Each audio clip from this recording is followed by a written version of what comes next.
She first noticed something was wrong in the silence. Not the peaceful kind, the kind that feels like someone else has started living your life for you.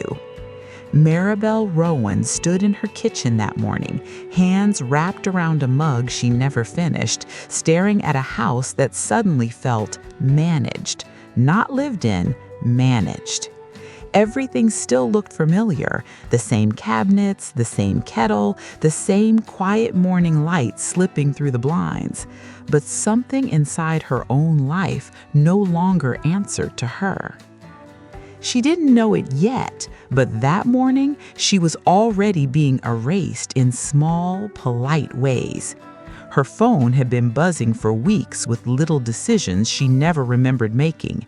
Bills already handled, mail already sorted, accounts already organized by her daughter, Alyssa. At first, it sounded like care, even love. "I'm just helping you stay stress-free, Mom." That line used to warm her. Now it sat in her chest like something cold pretending to be kindness. The first time Alyssa took her laptop, she laughed while doing it. "You're not great with online banking, Mom. Let me just do it real quick." Marabel remembered hesitating, just for a second. That was all it took for the habit to begin. Then came the questions that didn't feel like questions anymore. How much do you keep in checking? You shouldn't be handling this alone. You trust me, right? And slowly, trust stopped being a feeling and started becoming a requirement.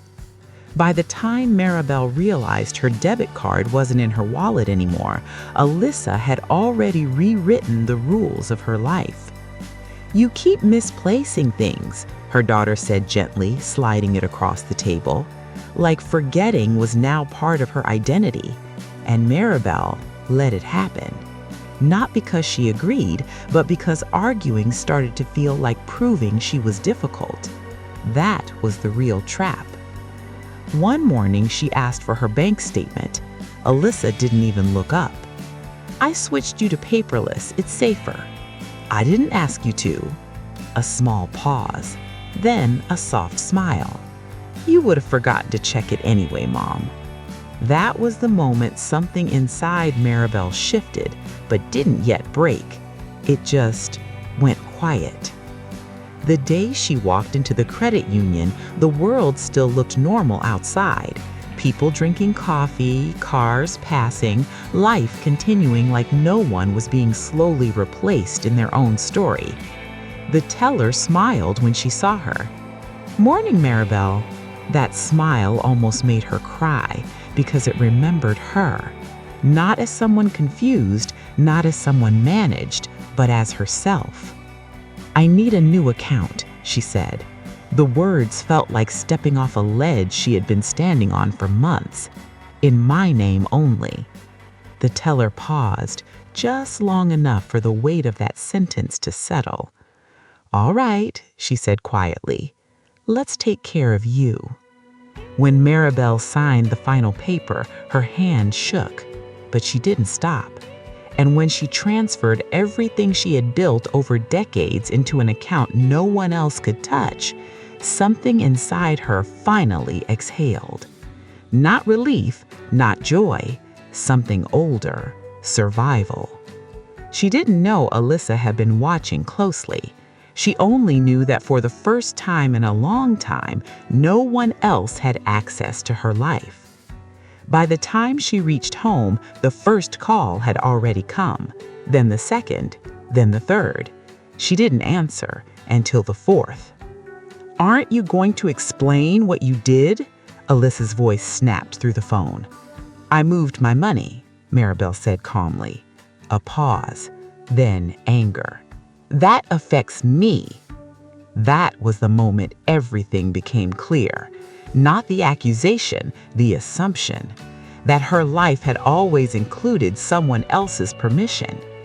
When Alyssa arrived that afternoon, it wasn't like a visit, it was like impact.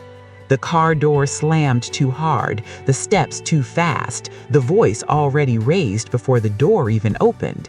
"You don't just do something like that."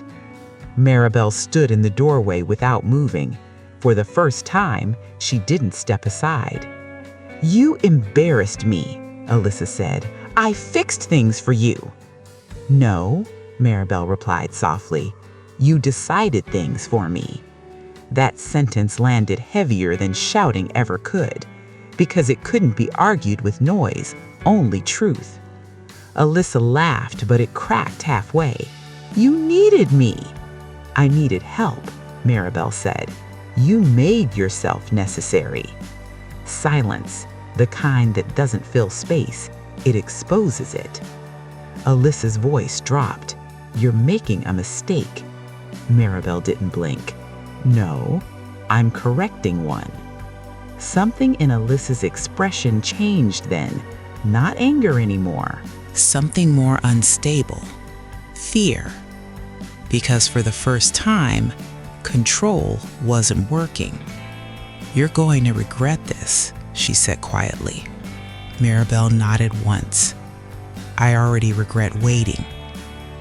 That was the moment the power shifted completely. Not loudly, not dramatically, quietly, like a door locking without sound. The argument didn't continue. It collapsed because there was nothing left to take. When Alyssa finally realized the truth, that everything had been moved, secured, closed, her voice changed.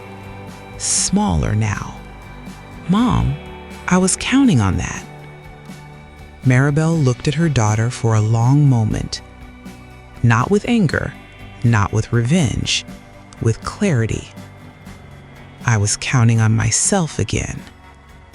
That was the difference neither of them could undo. Alyssa left that day differently than she arrived. Not defeated, not forgiven, just displaced from a place she thought was permanent. The house became quieter after that, but it wasn't empty. It was hers again. Days passed, then weeks. Marabel started small, paying her own bills, writing things down, choosing silence that belonged to her, not silence forced on her. One afternoon, she sat by the window with a cup of tea that didn't go cold this time, and for the first time in years, no one had access to her life but her. Not because she lost her daughter, but because she finally stopped losing herself. Alyssa came back once, not to argue, not to demand, just to stand in the doorway holding a small box. "I didn't realize how much I crossed," she said quietly. Marabel nodded. "I did." A pause. Then Alyssa looked down. "I don't know how to fix it." Marabel didn't rush to comfort her, didn't rush to soften the moment. She simply said the only truth left. "You don't fix it by taking control back." Silence. Then Alyssa left. No slam, no explosion, just the sound of a door closing on a version of life that no longer existed. And for Marabel, that was enough. Because healing didn't arrive as forgiveness, it arrived as distance, as choice, as ownership of her own name again. And one evening, sitting alone in her kitchen where everything once felt managed, she finally understood something simple. Peace isn't when no one interferes in your life, it's when they no longer can. And for the first time in a long time,